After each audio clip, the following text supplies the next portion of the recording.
गुप्त में जो रहे तो 13 साल तक किसी ने पहचाना नहीं ना, उसके बाद ही तो पहचाना। तो ऐसे यहाँ भी 82 से लेकर के और 98 तक का टाइम है, उसको क्या दुनिया वालों ने पहचाना? जानते ही नहीं थे। गुप्त में पाठ चलता रहा, गायन भी है, पांडव गुप्त होकर के घूमते थे।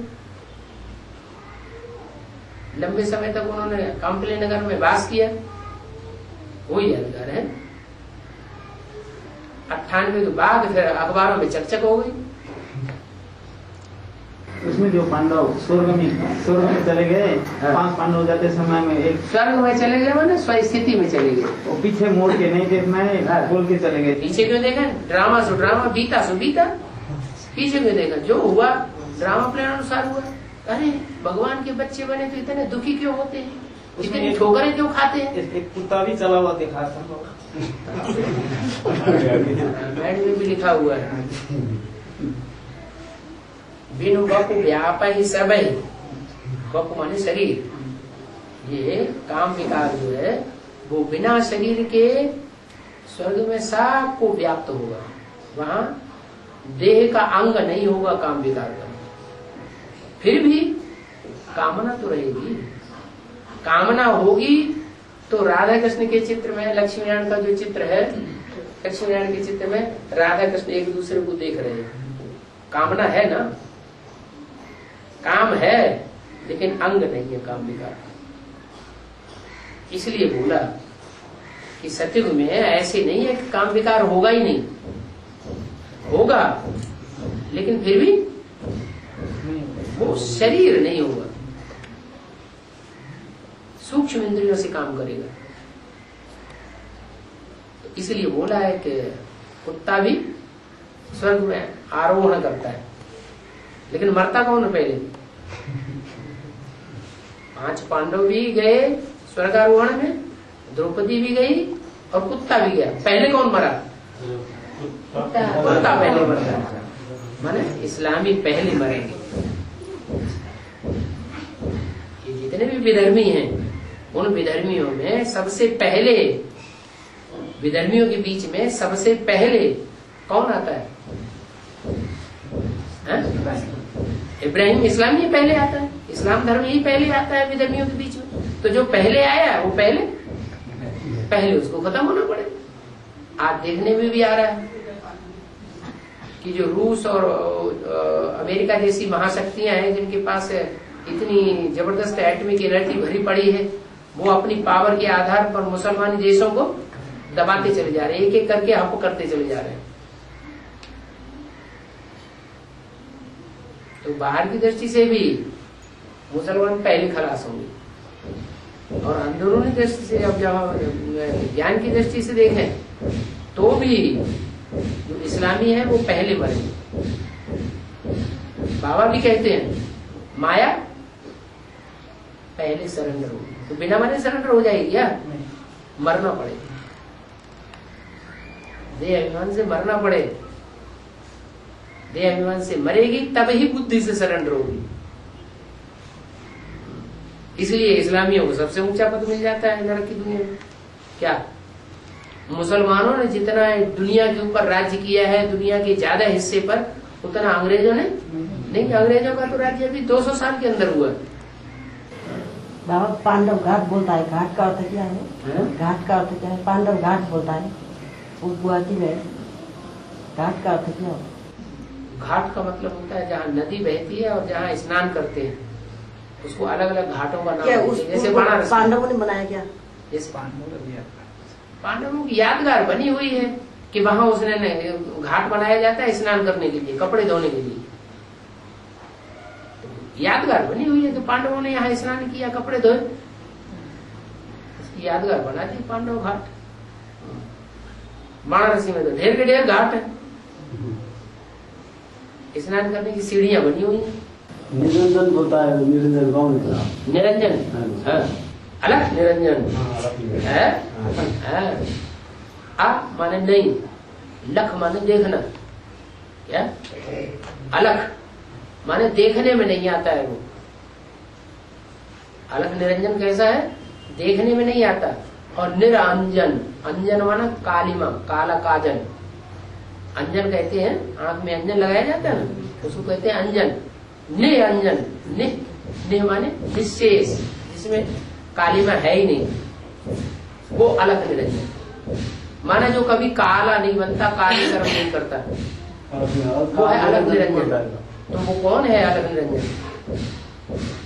अलग निरंजन कौन है? वो निराकार शिव बाबा जब इस षष्ठी पर आता है तो पति से पति तन में प्रवेश करते हुए भी वो अलग निरंजन है, काली कर्म नहीं करता। काल भी बोलता है, काल भी होता है, अलग भी होता है। हाँ जी, हाँ जी। बहुत विराट पुरुष के आप पड़ा विराट पुरुष, तो इधर की दर्शिश दिखाता है, इधर दर्शिश दिखाता है, वो क्या है? माने सब कुछ है उसमें, देवताएं भी हैं, दैत्य भी हैं, मनुष्य भी हैं, जानवर भी हैं, दुनिया में जो कुछ है वो सब उसमें दिखाया गया। मैं सब कुछ हूँ, विराट रूप है। आग दिखाता है, आप ही दिखाता है, मनुष्य दिखाता है, सब कुछ है, कुछ बचा ही नहीं। दुनिया में जो भी पार्टधारी है वो सारे विराट रूप के अंदर दिखाए गए। बाबा, मम्मी ने पहला नेपाल, लंदन, फिर दिल्ली में जन्म लिया, ये कौन सी मम्मी? मम्मी ने क्या पहले जन्म लिया नेपाल में, फिर लंदन। ये नहीं बताया। जब मम्मा ने शरीर छोड़ा ओम राधे ने, तो संदेशिया साक्षात्कार में गई। उस साक्षात्कार में उन्होंने बताया कि मम्मा अभी कहाँ काम कर रही है, तो उन्होंने बताया मम्मा ने नेपाल में जन्म लिया। मैंने ओम राधे मम्मा ने नेपाल में जन्म लिया। और जैसे ही ये बात संदेश में आई, ब्रह्मा कुमारी में खटाखट नेपाल में पहले काठमांडू सेंटर खोल दिया। लेकिन बाबा तो बेहद की बातें बोलते हैं, बेहद की बातें बताते हैं। ये नेपाल की बात ही नहीं है, ये नेपाल तो यादगार बना हुआ है। क्या नेपाल और नेपाली ऊंची स्टेज में रहने वाले हैं, भारतवासी, भारत के ही है। इसलिए भारत में और नेपाल में पासपोर्ट नहीं बनता। क्या नहीं तो विदेश होता तो आने जाने में रोक लगाई जाती, पासपोर्ट बनाया जाता। ऐसा कुछ नहीं है। नेपाली भी भारतवासी है, लेकिन ऊंची स्टेज वाले हैं, ऊंची स्टेज वाले हैं। और उनमें जितनी पवित्रता की धारणा है उतनी और भारतवासियों में नहीं, क्योंकि नीची स्टेज है। कैलाश पर्वत के सबसे ज्यादा नजदीक कौन सा है? नेपाल। नेपाली तो कैलाश पर्वत के सबसे नजदीक। तो जितनी ऊंची स्टेज कैलाशी वासी की है, उसी के नजदीक स्टेज नेपाली की होनी चाहिए। वो बेहद का नेपाली है, वो हद की बात नहीं है। क्या ये तो सिर्फ यादगार दिखाई गई है भक्ति मार्ग की। नेपाल का मतलब नई दुनिया की पालना करने वाले।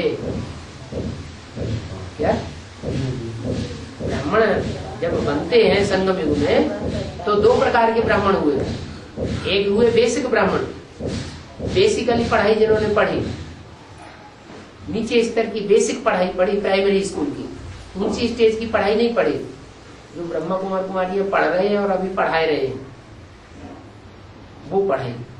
और एक वो है उससे ऊंची पढ़ाई, जिसे कहते हैं एडवांस नॉलेज। वो एडवांस नॉलेज जो है वो नेपाली ही पढ़ते हैं। माने जो नई दुनिया की पालना करने वाले हैं वो ही उस पढ़ाई को पढ़ते हैं। जिनको नई दुनिया की पालना नहीं करनी है, नई दुनिया के बच्चों को जन्म नहीं देना है, उनकी बुद्धि में वो पढ़ाई बढ़ती हुई। नहीं तो कोई ब्रह्मा कुमार कुमारियों से पूछो राधा कृष्ण का जन्म कैसे हुआ, वो नहीं बता सकते। वो तो ऐसा बोलते हैं। एक दीदी से पूछा था कि ये राधा कृष्ण का जन्म कैसे होगा, कहाँ होगा, बोला मैंने तो वैसा बोल रहे थे, अरे भाई जैसा वो क्राइस्ट भी तो पवित्र कन्या के तन से ही जन्म हुआ था ना, ऐसे ही तो वो तो आ जाएगा, ब्रह्मा कुमारियों से पैदा हो जाएगा। वैसे ही बोले बाबा, ऐसा तो नहीं। माने जैसे ब्रह्मा कुमार कुमारियों को कोई बाप नहीं होता है। ब्रह्मा कुमारी कुमारियां क्या कहते हैं, हम ब्रह्मा कुमार हैं, या ये कहते हैं हम प्रजापिता ब्रह्मा कुमार हैं? प्रजापिता ब्रह्म कुमार। तो अपने को ब्रह्म कुमार कहते हैं। ब्रह्म कुमार कहते हो तो मैंने हम अम्मा कुमार हैं।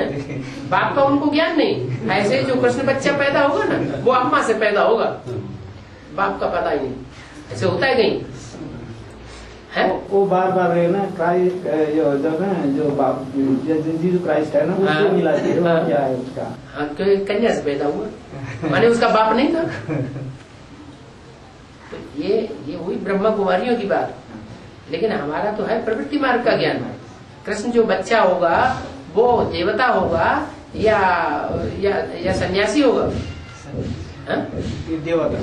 देवता धर्म, देवी देवता सनातन धर्म जो है वो प्रवृत्ति मार्ग का है या निवृत्ति मार्ग का है? प्रवृत्ति मार्ग। तो प्रवृत्ति मार्ग की पैदाइश भी प्रवृत्ति मार्ग वालों से होगी या निवृत्ति से होगी? प्रवृत्ति मार्ग। अकेली माँ से बच्चा कैसे पैदा हो जाएगा?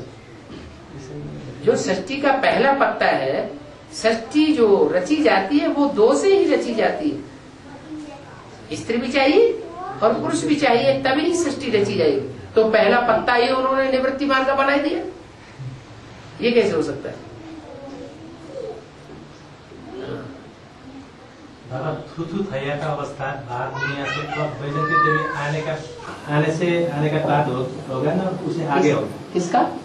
कि बाहर दुनिया लौकिक से इधर दुनिया बोलने के लिए इन लोग ऐसा बोलने का टाइम वेदांती देवी इधर आने उधर से जब आएगी लाने के बाद, उसको आने का बाद होगा ना, किसे होगा? क्या होगा?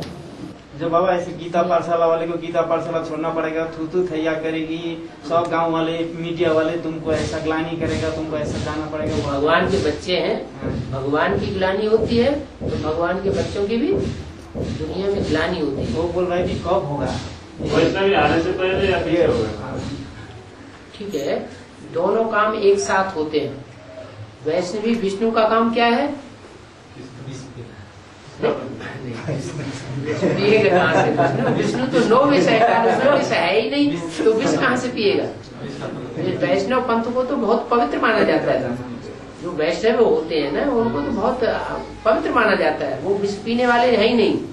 तो विष्णु जब आएगा उस समय तो सदगति की फाउंडेशन पड़ेगा, माना स्वर्ग का गेट खुलेगा और जो गति देने वाला है कौन? परमधाम की स्टेज बनाने वाला है शिव बाबा जिसे कहते हैं, गति देने वाला। हमारे मन को, हमारी बुद्धि को गति कौन देता है इस समय? शिव बाबा ही तो एडवांस ज्ञान सुनाता है। एडवांस ज्ञान सुनने के बाद फिर हमारी मन बुद्धि की गति होती है। कैसी गति होती है? कि मनन चिंतन मंथन हमारा चल पड़ता है तो गतिशील हुआ।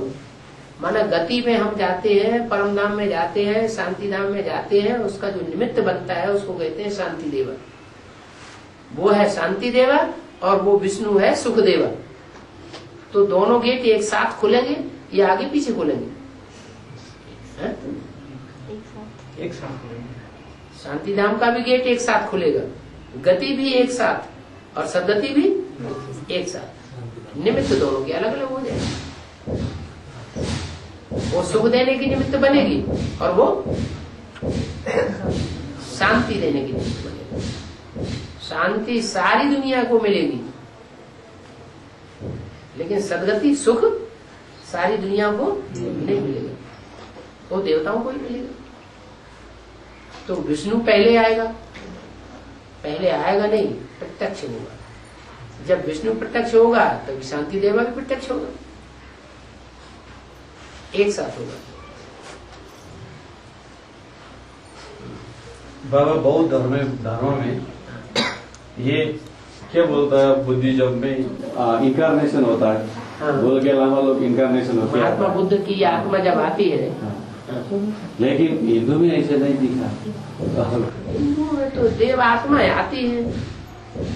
वो जो देव आत्माएं आती है, इनकारनेशन का मतलब है ऊपर से नीचे आना। तो वो आत्माएं जो ऊपर से आती है, चाहे मनुष्य आत्माएं हैं, चाहे धर्मात्माएं हैं, चाहे धर्म पिताएं हैं, वो इनकारनेशन होता है। मतलब साकार में आती है और साकार में आकर के इस सृष्टि में घुल मिल जाती है। तो उनका इनकारनेशन है क्या? ये बुद्धिस्ट में है। बुद्धिज्म में इनकारनेशन कहते हैं, इनकारनेशन हुआ, लेकिन वास्तव में क्या उनका इनकारनेशन हुआ? नहीं हुआ, वो हुआ ही नहीं हुआ है। नहीं, ऐसे ही बोलते हैं। हाँ ऐसे बोलता है। हाँ, ऐसे हाँ, बोलते ऐसे बोलते लोग इनकारनेशन हुआ। इनकारनेशन तो शिव का कहेंगे, वो आता है ऊपर से नीचे, और नीचे आने के बावजूद भी वो सबको वो सदगति कर देता है, ऊपर ले जाता है। और धर्म पिताएं तो इनकारनेशन है ही नहीं वास्तव में। अगर उनका इनकारनेशन करें तो 500-700 करोड़ सबका इनकारनेशन है। वो इनकारनेशन हुआ, बुद्ध का इनकारनेशन बोल के वो लोग गुम्बज में जाके उनको फिर एक पद देता है। हाँ, पद में बैठता है। वो जो उन्होंने गुम्बज बनाया हुआ है वो परम धाम की यादगार बनाया हुआ है। हिंदुओं में भी जो शिव का मंदिर बनाते हैं तो गुम्बज बनाते हैं, वो परम धाम की यादगार बनाई हुई। वास्तव में वो गुम्बज में बैठने से थोड़ी परम धाम वासी हो जाते हैं, वो तो निराकारी स्टेज बनाने की बात है। तो ये है ना इनकारनेशन हो के टिबेट से ये दलाई लामा, दलाई लामा, हाँ, उनको भी तो अवतारी बोल के सब पूजा करते हैं। पूजा तो गुरुओं की करते ही हैं, गुरु लोग तो शिव हम कह के बैठते ही हैं। जो भी गुरु लोग हैं वो अपने को शिव कहते हैं, हम शिव हैं। शिव है तो इसका मतलब उनका हर कार्य, हर वाचा और हर वाइब्रेशन उनका कल्याणकारी होना चाहिए। फिर दुनिया कल्याणकारी बन रही है या कल्याण होता जा रहा है? दुनिया अकल्याण होता जा रहा है। दुनिया तो नीचे गिरती चली जा रही। कितने हो चुके गुरु के ऊपर, गुरु कितने हो चुके, वर्षों से परंपरा चली आ रही है। गुरु का चेला, चेला फिर गुरु बना, फिर उसका चेला हुआ, फिर गुरु बना। तो ये परंपरा चलती चली आ रही है, दुनिया नीचे गिरती चली आ रही है। उनको सदगुरु कहेंगे क्या? सदगति करने वाले हैं। शक्तिशाली मानता है। सदगुरु निराकार तो एक है, एक ही। एक सदगुरु निराकार है तो दुनिया नीचे क्यों गिरती चली जा रही? फिर तो ये गुरु तो ढेर हो गए। इसका मतलब सब है झूठे, और एक सदगुरु है सच्चा जो लास्ट में आता है, वो ही सारी सृष्टि की सदगति करता है। वो यूनिवर्सल बाप है, एक की सदगति नहीं करता, यूनिवर्स की, सारे विश्व की सदगति करता है। वे विश्व पिता है। ये धर्म पिताएं आते हैं, ये तो लिमिटेड आपको कल्याण करने की। क्यों डिस्क्रिमिनेशन है ना? है डिस्क्रिमिनेशन क्यों है धर्म में? हाँ, डिस्क्रिमिनेशन होता है ना। हाँ, ये बोलता है, वो बोलता है, ऐसा बोलता है। हाँ, लेकिन एक ही समान में कोई नहीं दिखता है। क्योंकि उनके धर्म पिताएं अलग अलग मान बैठे हैं। हम इनका बाप अलग, इनका बाप अलग, इनका बाप अलग, हमारा बाप अलग, तो क्या होगा? एकता आएगी? एकता तो तब आएगी जब एक बाप को पहचान। सबने अपना अपना धर्म पिता अलग अलग बनाया हुआ है, अलग अलग धर्म पिता हैं, तो फिर आपस में लड़ाई होती है। अभी तो एक बाप आया हुआ है सारी सृष्टि को एक बनाने के लिए, इसीलिए कोई बात नहीं करना चाहता। क्योंकि बात करेंगे तो बात में से बात निकलेगी और झूठा पकड़ा जाएगा। वही नहीं करना। हाँ, मुल्ला ही नहीं, बात ही नहीं करना, छूना भी नहीं, दृष्टि भी न पड़ जाए। ये अलगाव करना सिखाया या एक होना सिखाया? तो अलगाव कर दिया। बाबा बेंगलोर में एक साईं बाबा है, ये कौन है? साईं बाबा बता रहे बेंगलोर में। हाँ, साईं बाबा एक थोड़ी, साईं बाबा दो है। सुना है एक साईं बाबा है शिरडी वाले, हाँ, और एक है फुटपट्टी, वो क्या नाम, हाँ, वो बड़े बड़े बालों वाले, वो है नए बड़े बड़े बालों वाले। और जो साईं बाबा है वो पुराने हैं, बंगलौर वाले। तो जो पुराने हैं वो फिर भी अच्छे स्वभाव संस्कार वाले थे, और ये जो बड़े बड़े बालों वाला है तो बहुत दिखावा करने वाला है। चेलों का सामने करता है, फैलाओ हाथ फैलाओ, गुर्जी बंद करो, क्या चाहिए तुमको? लड्डू चाहिए, पेड़ा चाहिए, जलेबी चाहिए, तो वो उसमें आ जाती है। ये भूत प्रेत लीला हुई। बाबा एक मुरली में लिखा है कि जब ये नारायण, लक्ष्मी नारायण का रूप तो ये सत्य साईं बाबा ही लेंगे, ऐसे लिखा है। हम लोग ने सुना है ये बोल। लक्ष्मी नारायण का जन्म साईं बाबा ने किया, तो नर को नारायण बनाने वाला साईं बाबा हो गया। माने साईं बाबा कलयुग में आता है, मध्य में। साईं बाबा कलयुग के अंत में आएगा या कलयुग के मध्य में आएगा? ये तो झूठी बात हो गई। अरे भगवान आएगा तो पूरी दुनिया जब पतन के गर्त में चली जाएगी तब आएगा, ये बीच में आ जाएगा। कोई भी बाप जो मकान बनाता है बच्चों का, जब मकान टूट फूट जाता है, सुखदायी नहीं रहता, दुखदायी हो जाता है, तब ही बनाता है या उससे पहले रिपेयरिंग कराता रहता है? टूटा फूटा हो जब पूरा ही टूटा फूटा हो जाए, उसकी कोई गुंजाइश न रहे सुख देने की, तो उसको नया बनाता है। तो ये भी विश्व पिता है, ये भी षष्ठी पर तब प्रत्यक्ष होता है जब सारी दुनिया, सब धर्म की आत्माएं दुखी हो जाए। कोई ये न कहे कि हम तन से, मन से, धन से सदा सुखी है, तब वो सदा सुखी बनाने के लिए आता है। तो ऐसे थोड़े कि वो साईं बाबा वो आया राम गया राम, और उनके जाने के बाद भी दुनिया नीचे गिरती जा रही है। भगवान आएगा तो अपना काम पूरा करके जाएगा, तो दुनिया सुखी हो जाएगी या दुख की तरफ जाएगी? सुखी होगी। वो तो हिंदुओं की तरह बात हो गई कि कृष्ण भगवान द्वापर के अंत में आए और द्वापर के अंत में आकर महाभारत युद्ध कराया, और उसका रिजल्ट क्या हुआ? कलयुग की स्थापना करनी। तो पापी कलयुग की स्थापना करने के लिए भगवान आता है, दुख की दुनिया बढ़ाने के लिए भगवान आता है। बाबा इतना झूठ कैसे हो गया ये? वो झूठ तो अब आपको पता चल रहा है ना, जब सच्चाया हुआ है। इससे पहले आप थोड़े ही समझते थे कि ये दुनिया इतनी झूठ हो गई। जब सच्चा निकलता है तो झूठ का पता चलता है। अभी तो इतना झूठ लगता है, इतना कृष्णा बोलता है, फिर 16 कला संपूर्ण भी बोलता है, फिर द्वापर के अंत में आकर लड़ाई करा, हिंसा लड़ाई करा। आज तो एक चोरी करेगा उसको जेल में पकड़ के रख देगा, उसको तो फिर जय जयकार करके रख दिया।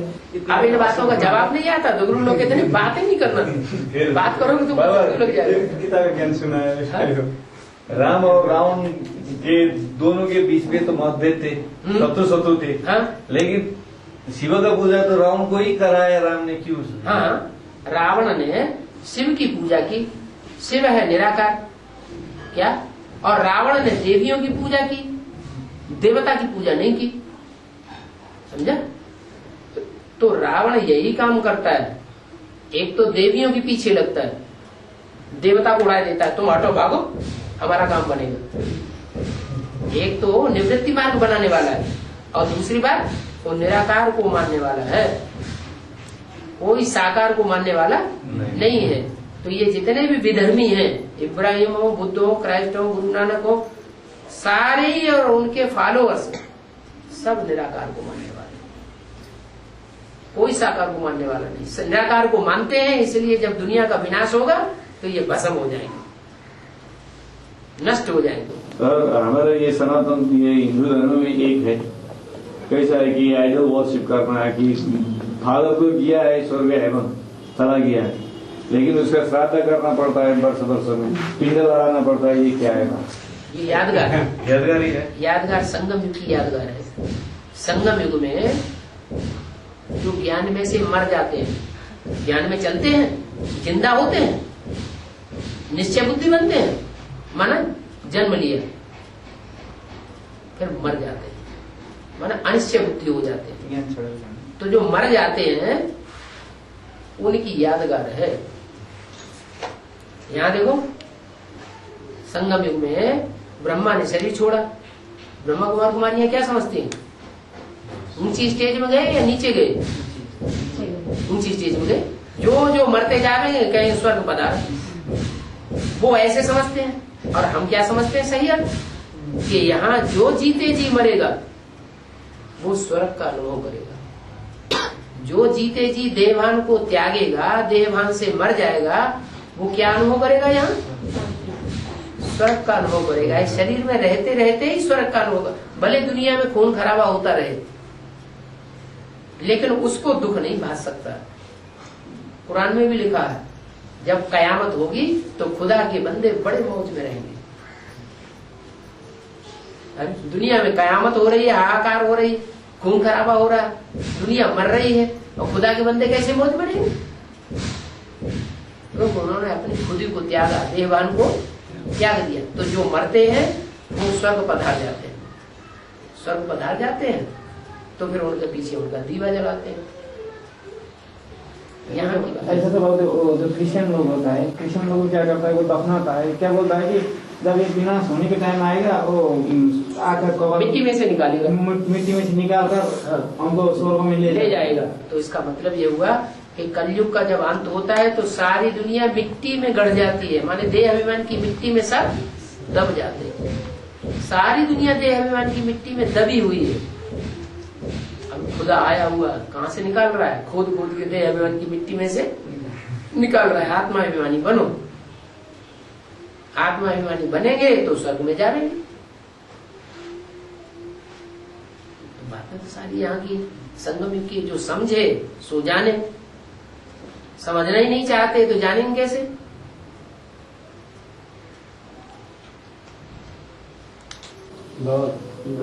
जम्मू कश्मीर में वैष्णव एक गुफा के अंदर में वो बहुत जीवित है, कलंकी भवन के लिए प्रत्यक्ष कर रहे हैं, ऐसा होता है। देवी तो प्रत्यक्ष करेगी, काली देवी थोड़ी प्रत्यक्ष करेगी। काली देवी तो और संहार कर देगी असरों की दुनिया का। गुफा के अंदर में बुलाए। हाँ, तो गुप्त है, अभी किसी को पता है वैष्णो देवी कहाँ है? वैष्णो देवी है तो आप जब कोई कहते हैं कि ये है वहाँ है, वो वहाँ जाकर के बात करो तो कुछ पता ही नहीं चलता। अंदर की बात है, जब टाइम आएगा तो प्रत्यक्ष हो जाएगी। गुफा माना गुप्त। जैसे अमरनाथ मंदिर में क्या है? शिवलिंग को गुफा में दिखाया गया। गुफा का मतलब गुप्त है, वो गुप्त पार्टधारी है। लिंग जो है वो 10 इंद्रियों में से एक लिंग भी तो दिखाया जाता है। भगवान की जो यादगार है वो लिंग रूप में क्यों दिखाई गई? आंख के रूप में दिखाते, देवताओं को नेत्र कमल कहते हैं, मुख कमल कहते हैं, हस्त कमल कहते हैं, पाद कमल कहते हैं। देवताओं की हर एक इंद्रिय पूजी जाती है, लेकिन शिव का लिंग ही पूजा जाता है। क्यों पूजा जाता है? क्योंकि उन्होंने जो कर्म करके दिखाया है संसार में विष पीने का, वो विष पीने का कर्म और इस तरह का कोई कर ही नहीं सकता कि संग के रंग में आए और निर्विष बना रहे और दूसरों को भी निर्विष बनाए। तो वो जो गुफा में लिंग दिखाया गया है बर्फ का, वो बर्फ का लिंग कोई लिंग ठंडा नहीं होता है, बर्फ नहीं होता है, बर्फ की तरह ठंडा नहीं होता। लिंग तो गर्म होता है, गर्म खून होता है, उसमें मारने वाला होता है। लेकिन दिखाया है ये योग बल का प्रताप दिखाया है। जो मुरली में बाबा बोलते हैं कि योग बल से तुम्हारी इंद्रियां शीतल हो जाएंगी। कितनी शीतल हो जाएंगी? जैसे अमरनाथ की गुफा में वो शिवलिंग शीतल दिखाया गया, ऐसे अनुभव कराने वाली इंद्रियां हो जाएगी। तो यादगार दिखाई गई वो गुफा बना गुप्त। वो गुप्त बात है। पांडव गुप्त होकर के घूमते थे, लोगों को पता ही नहीं था ये पांडव। काम्पिल्य नगर विशेष दिखाया गया है पांडवों के लिए, तो काम्पिल्य नगर यादगार बना हुआ है ना। कहते हैं द्रौपदी कुंड से द्रौपदी पैदा हुई, और स्वाहा स्वाहा करने वाले यज्ञ कुंड से कोई कन्या पैदा होती है? ये तो ज्ञान यज्ञ कुंड है। उस ज्ञान यज्ञ कुंड से उसकी रचना हुई, सबने जाना कि हाँ ये द्रौपदी का पार्ट है, ये ध्रुव पार्ट है।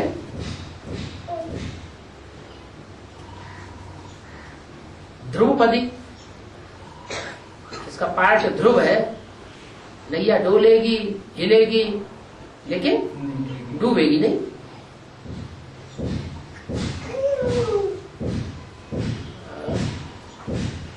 आबू अब्बा का घर जाने का टाइम 500 करोड़ का दुनिया जब होगा उस टाइम में आगे होगा।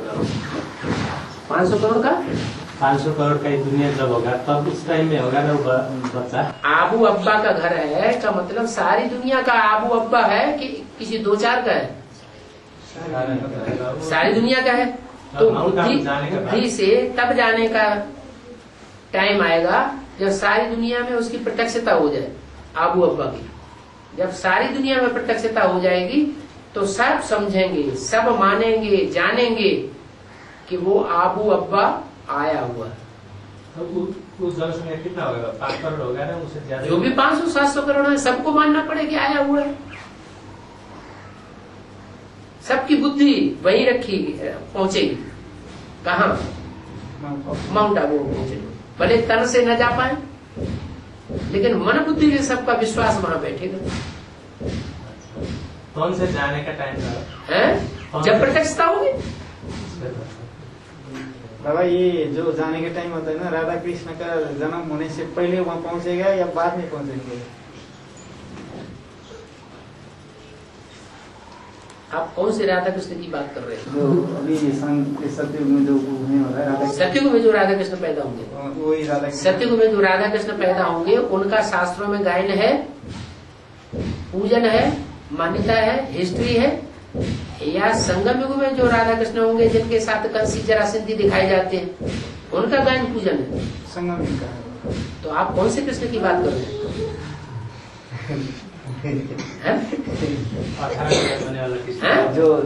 18 में पैदा होने वाला, लेकिन कौन सा कृष्ण 18 में पैदा हुआ? प्रिंस बनने वाला दैहिक कृष्ण, या जिसका शास्त्रों में गायन है वो आत्मिक रूप में प्रत्यक्ष होने वाला कृष्ण? सतयुग में नारायण बनने वाला। तो सतयुग में जो नारायण बने वो सतयुग में पैदा होगा या संगम में पैदा होगा?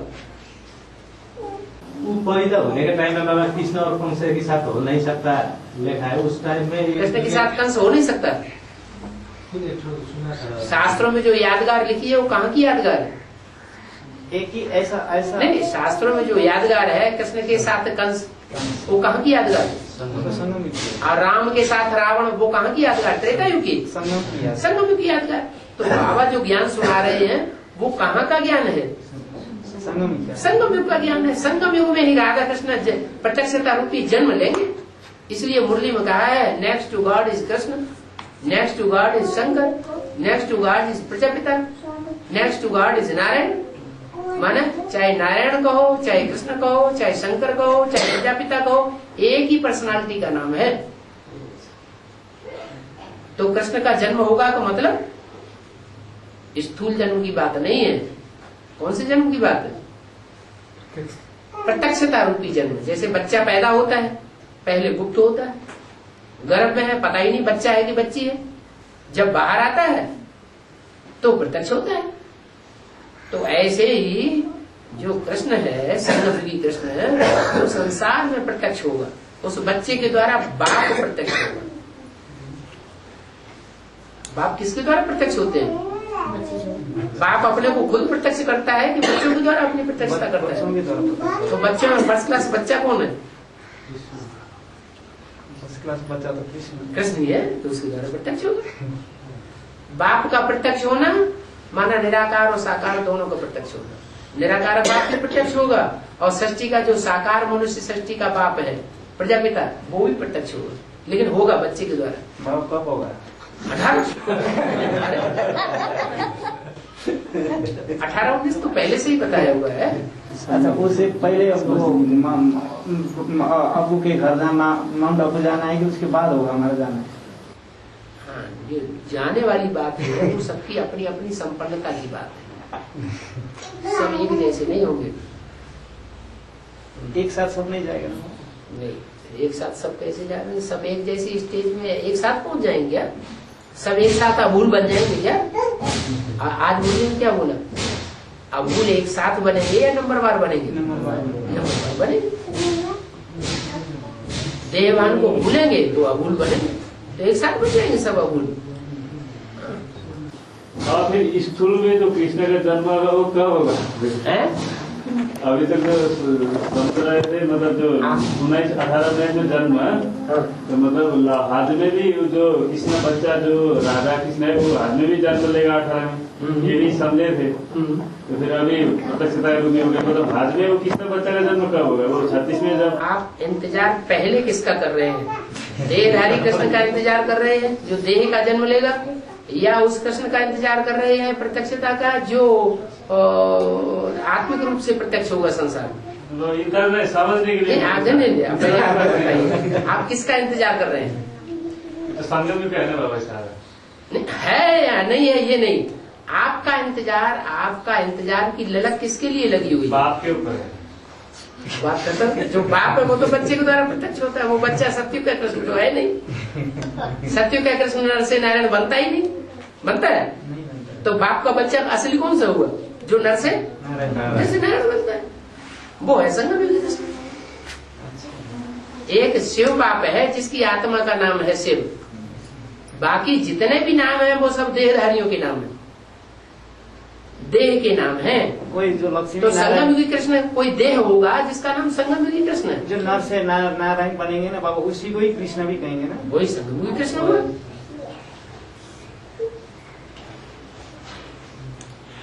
और बाबा अभी जो एनएस जो बना है ना, नया दुनिया का सौगात बाबा ने बताया, मैं जो एनएस जो अभी है ना, नया दुनिया का नया संगठन, हाँ, तो सुखधाम का फाउंडेशन हो या अभी शुरू हो है क्या? सुखधाम कहो या शांति धाम कहो, तो सुखधाम शांति इकट्ठा होगा क्या? सुखधाम कहो या शांति धाम कहो, दोनों का बीज एक होगा या अलग अलग होंगे? अलग अलग बीज है। तीन धाम बताया ना, तीन धाम का बीज अलग अलग देता है, सुखधाम, शांति धाम और एक दुखधाम, एक सुखधाम और एक है शांति धाम। तो शांति धाम का बीज कौन है? शिव, जिसे कहते हैं शंकर, शांति देवा मानो कोई देवता है। और एक है सुखधाम, क्या सुख का फाउंडेशन डालने वाला, तो विष्णु हो गया। और एक है जो दुखधाम की तरफ दिखाया गया त्रिमूर्ति में, तीन मूर्तियां हैं, एक को दिखाया गया शांति धाम की तरफ, वो शांति देवा, एक को दिखाया गया दुखधाम की तरफ ब्रह्मा, वो दुख क्रिएट करता है। क्यों? दुख कैसे क्रिएट करता है? मरते दम तक दुख क्रिएट किया, दुख ही लेकर के गया। दुख में मरेंगे तो दुखी हो जाते हैं, नया जन्म मिलता है, वो सूक्ष्म शरीर का मिलता है, भटकते रहते हैं। तो दुख की दुनिया क्रिएट की, और जो बीच में है वो बैलेंस में, न दुखधाम की तरफ आकर्षण ज्यादा, न सुखधाम की तरफ आकर्षण ज्यादा, बैलेंस में है। बाबा ये जो ब्रह्म कुमारी लोग है ना, ये शंख को भी क्यों सूक्ष्म शरीर धारी होते हैं? सूक्ष्म, वो भी सूक्ष्म लोग में बैठता है, सूक्ष्म धारी है, वो ऐसा नहीं होता है ब्रह्म कुमारी। विष्णु नहीं बोलते, विष्णु को नहीं बोलते, विष्णु सूक्ष्म शरीरधारी ऐसे नहीं बोलते, नहीं बोलते, शिव को बोलते हैं ऐसा। तो वहाँ बोला मैंने पूछा, ये त्रिमूर्ति में आ रहा, कहते हैं ब्रह्मा विष्णु शंकर तीनों सूक्ष्म शरीरधारी देवता है। बोली नहीं है, सिर्फ ब्रह्मा ही साकार सृष्टि पे आता है, ऐसे बोलती है। नहीं तो विष्णु तो आकर बाद में पता चला कि वो तो सुषमा का वो है, वैसे सुषमा से काम करेगा, शंकर को बोलती है, तो शंकर तो सुषमा से ही काम करेगा बोलती है। तो सूक्ष्म में बोला है, तो फिर देव बोला है, तो देव क्यों बोला बोलने से? अगर सूक्ष्म में ही कोई काम करता है, साकार सृष्टि पे काम नहीं करता है, तो यादगार चित्र कहाँ से आ गए? तुमने तो किताबों में लिखा हुआ है, चित्र उसी के बनते हैं जिसने कोई चरित्र किया हो। तो शंकर के चित्र दुनिया में सबसे जास्ती है, सबसे कम है? सबसे जास्ती चित्र तो शंकर और तीर्थंकर के ही। इससे क्या साबित हुआ? कभी पाठधारी बना है या नहीं बना? जरूर पाठधारी बना। तो तुम्हारी बातें दो गोली है, कभी एक बात बोलते, कभी दूसरी बात बोलते। द्वैतवादी है, द्वैतवाद से दैत्यों का जन्म होता है। दो बातें जो सुनाते हैं, सुनते हैं, उनसे होते हैं दैत्य। और एक ही बात जो करता है, एक ही बात सुनता है, एक ही बात सुनाता है, उससे बनते हैं देवता। अद्वैत, हमारा धर्म ही अद्वैत धर्म है। एक धर्म, एक राज्य, एक मत, एक कुल।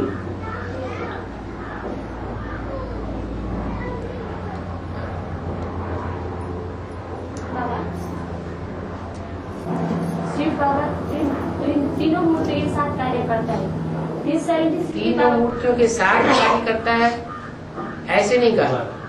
ये कहा मैं जब आता हूँ तो तीन मूर्ति के साथ आता हूँ। मूर्ति के साथ 76 में बाबा का प्रत्यक्षता दिवस मनाया। 76 में बाबा का प्रत्यक्षता मनाया। 76 में बाप का प्रत्यक्षता वर्ष मनाया है। माने तीनों मूर्तियां बाप नहीं है, तीनों मूर्तियों में एक मूर्ति है जो संसार के सामने बाप के रूप में प्रत्यक्ष होती है। संपूर्ण प्रत्यक्षता नहीं है। संपूर्ण प्रत्यक्षता तब होती है जब तीनों मूर्तियां प्रत्यक्ष हो जाएं। जैसे आदि में सुअंत में, आदि में मर्ज रूप में था, किसी की बुद्धि में नहीं था ये ब्रह्मा है, ये विष्णु है, ये शंकर है, लेकिन तीनों मूर्तियां मौजूद थी उस समय जब साक्षात्कार का रहस्य सुनाया, बीज डाला ज्ञान का, उस समय भी तीनों मूर्तियां मौजूद थी। और अंत में भी जब सारे संसार में प्रत्यक्षता होगी तो शंकर वाली मूर्ति भी होगी और जो ब्रह्मा की मूर्ति है जो आदि में थी वो भी मौजूद होगी। जिसने साक्षात्कार सुनाए और साक्षात्कारों को सुना, क्या वो भी मौजूद होगी।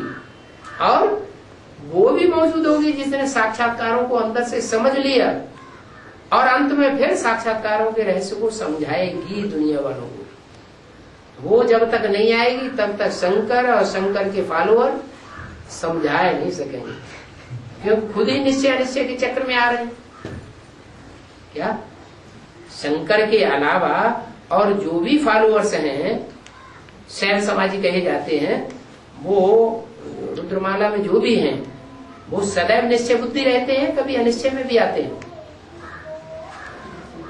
एक क्षण के लिए अनिश्चय आता है या नहीं आता है? आता है। इसका मतलब बीच बीच में मरते भी रहते हैं। तो खुद समझे नहीं है और दूसरों को भी नहीं समझा सकते। वो कब समझाएंगे? जब वो तीसरी मूर्ति निकले।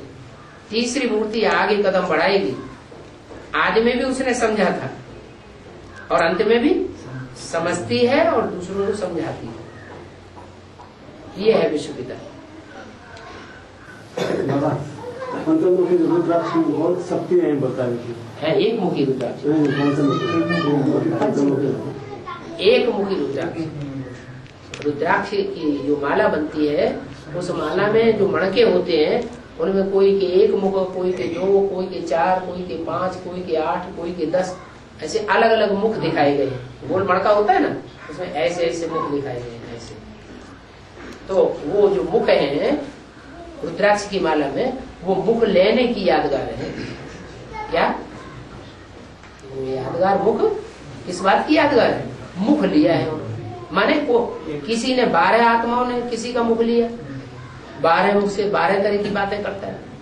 कोई ने एक मुख ही लिया, पूरे मणके में एक मुख दिखाते, माने एक ही मुख से बात करता है, एक ही बात करेगा,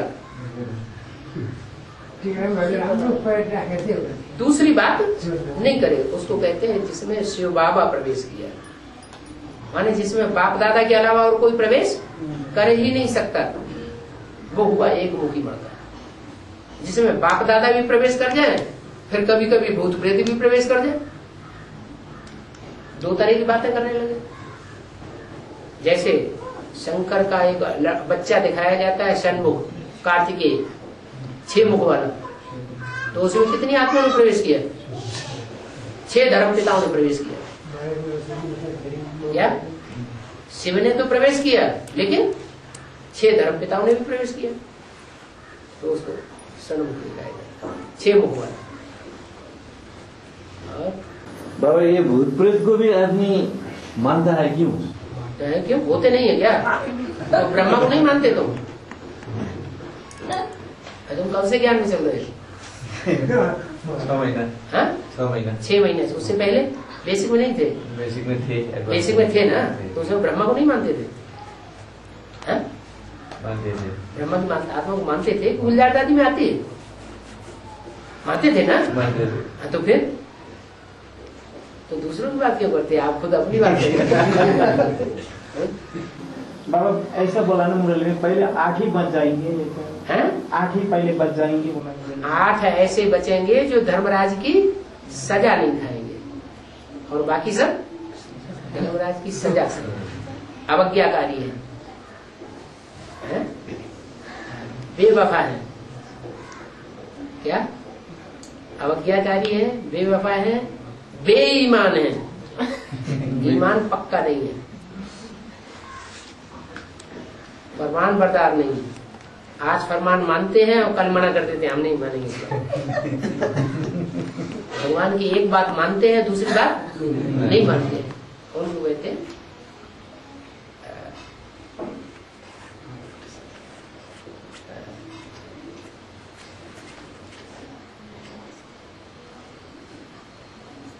टाइम हो गया। बाबा, मणिपुर का देहात का अर्थ क्या है? मणिपुर।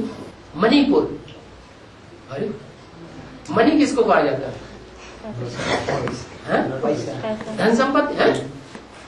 मणि माने मणि माने मणि। हमारे पास जो मणि होता है बैंक में जमा करने जाते हैं कि नहीं? तो मणि माने मणि, बेहद में मणि।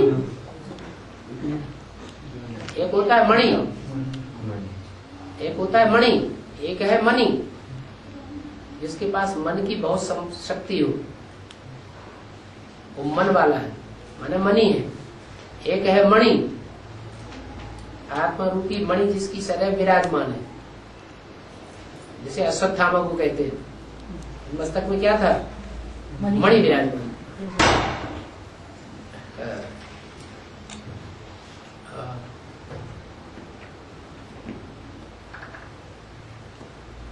बाबा ये जितना भी शहर और देश का नाम होता नहीं, ये सब बेहद में ही दिल्ली होता है क्या बाबा? जरूर होगा। या वही जैसा दिल्ली नाम है, दिल्ली है क्या? दिल्ली है तो दिल लेने वाली है ना एक एक की, क्या दिल वाला भी है कोई? एक एक की दिल लेने वाला है। ये जैसा हमारा कैंपस है, जो भी है, सिक्किम बोलते हैं, जो भी है, वो है जड़ और वो है चैतन्य। वो है शुक्र तारा जड़, मंगल तारा जड़ और वो है चैतन्य। नवग्रह माने जाते हैं ना, तो जैसे वो जड़ है और ये धरती के सितारे चैतन्य। तो जो भी जड़ यादगार है उसका चैतन्य भी कोई पार्ट बजाने वाला है। ये सब काम के आधार पर बने, काम के आधार पर नाम पड़ेगा। बाबा भगवान गान के 3 बार अग्निगान, ब्रह्मास्त्र और एक ही गान में भूल गया। भूल गए वो क्या है बाबा? बाण माने ज्ञान के बाण। गान चलाता है, एक बाण ऐसा है कि आग की तरह काम करता है, जैसे आग सबको जला देती है, ऐसे ज्ञान का बाण ऐसा छोड़ता है जो सबका, रावण का दिल जल जाता है, रावण ही जल जाता है। गणेश के सिर में हाथी का सूंड दिखा जाता है, उसका रस। देह अभिमान की सूंड ज्यादा है, मुंह में भरा हुआ है देह अभिमान। क्या और इंद्रियों में देह भान इतना नहीं भरा हुआ जितना मुख में देह भान भरा हुआ। देह भान भरा हुआ है, मैं बहुत ज्ञानी हूँ, मैं बहुत ज्ञान सुनने वाला हूँ, मैंने बहुत ज्ञान सुनाया है, मैं बहुत सेवाधारी हूँ, तो बड़े बड़े काम दिखाए। आंख में मत भरा हुआ, क्या वह संदली में बैठ जाएंगे। बाबा की याद आए या ना आए, लेकिन देह अभिमान की दृष्टि लेना और देना, इसलिए उसकी मदमात की आंखें दिखाई जाती है। लंबा चौड़ा डीप डाउन वाला शरीर दिखाया जाता है। क्या मतलब हुआ? देहभान बहुत बड़ा रहता है, बड़ा चौड़ा मस्तक दिखाया जाता है, माना बुद्धि में बहुत तीखा है, जैसे जगदीश भाई का। क्या कहेंगे? महावीर कहेंगे कि महारथी कहेंगे? हाथी जैसा पुरुषार्थ था या घोड़े जैसा था या प्यादा था? तो हाथी की तरह पुरुषार्थ। बाबा, कर्ण को सूर्य पुत्र भी कहता है कि सारथी पुत्र भी कहता है। किसको? कर्ण। कर्ण, हाँ।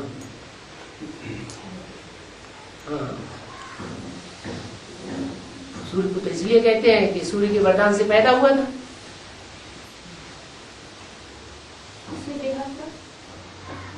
ज्ञान सूर्य से पैदा हुआ था।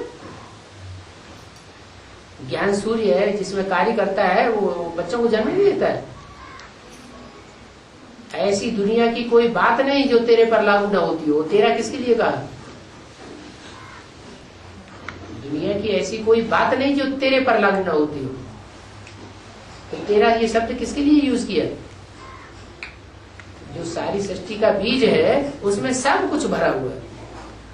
क्या? उसमें महादेह अभिमान भी भरा हुआ है। देह अभिमान में आकर के जब ज्ञान सुनाया होगा तो कर्म का जन्म हो गया। महाभारत के लड़ाई में अर्जुन का गांडीव धोना बोला था धनु है, वो गांडीव धोने कौन है? धनुष, धनुष कहा जाता है ये शरीर जिससे पुरुषार्थ किया जाता है। ये शरीर इतना लचीला होना चाहिए कि ईश्वरीय सेवा में कहीं जरूरत पड़ जाए तो लचीला बन जाए। कोई कोई का शरीर ऐसा होता है कि इनकार कर देता है, हम नहीं कर पाएंगे। लेकिन नहीं, लचीला होना चाहिए। जितना ज्यादा धनुष लचीला होगा उतना तीखा बाण मारेगा। कहते हैं दधीचि की हड्डियों का धनुष। क्या? दधीचि कहा जाता है ब्रह्मा को। ब्रह्मा ने जैसा हड्डी हड्डी पुरुषार्थ किया, ऐसे हड्डी हड्डी पुरुषार्थ करने वाला धनुष। हड्डी हड्डी पुरुषार्थ जो ब्रह्मा ने किया, उस पुरुषार्थ को भी तोड़ दे, उससे भी ऊंचा पुरुषार्थ करके दिखाए, उसको कहते हैं राम। राम ने क्या किया? दधीचि की हड्डियों से बने हुए धनुष को भी तोड़ दिया। ये कृष्ण के मुख में मुरली दिखाते, राम के उसमें बाण दिखाते वो। हाँ, कृष्ण ने चैन की बंसी बजाई जिंदगी में। क्या किया कृष्ण ने? क्या किया? कोई युद्ध किया क्या? उन्होंने महाभारत में भी नाम दे दिया रण छोड़। क्या उन्होंने युद्ध रण किया ही नहीं, युद्ध किया ही नहीं। तो ब्रह्मा बाबा ने चैन की बंसी बजाते हुए पुरुषार्थ पूरा कर लिया। भले हमें विश्व का बादशाही न मिले, सत्युग में आराम से 150 साल तक राज्य तो करेंगे। दुनिया में सबसे ज्यादा लंबे समय तक राज्य किसने किया? हा? अरे 5000 वर्ष की दुनिया है, उसमें सबसे ज्यादा लंबे समय तक राज्य किसने किया? कृष्ण की सोल ने किया, प्रजापिता ने नहीं किया। वो तो संगम युग में करेगा। संगम के बाद नहीं कर पाएंगे। चलो, जब तक वो बच्चा छोटा है तब तक राजा उसके हाथ में रहेगी। बाद में तो बच्चे हाथ में आ जाएगी कि नहीं जाएगी? तो लंबे समय तक राज्य किसका हुआ? तो चैन की बंसी यहाँ भी बजाएगी और वहां भी बजाएगा। इसलिए उसको बंसी दिखाते हैं, मीठी तान। इस बाबा कहते हैं मीठा बोलो। क्या? कोई को दुख न दो, ऐसा बोलना बोलो जो कोई को दुख हो जाए। कोई होते हैं तीखी बात बोल देते हैं, भले किसी को अच्छी लगे चाहे बुरी लगे, बोलेंगे तीखा। भले सच्ची बात बोलिए, लेकिन सच्ची बात भी ऐसी न होनी चाहिए जो कोई का दिल दुखा दे। तो ऐसा पुरुषार्थ किसने किया? चैन की बंसी बजाई, उनको बंसी दिखाई जाती है। मीठा मीठी तान सुनाई, मीठा ज्ञान सुनाया। कभी किसी को कड़वा नहीं बोला। और रामबारी आत्मा ऐसे टेढ़े होकर बजाएगी।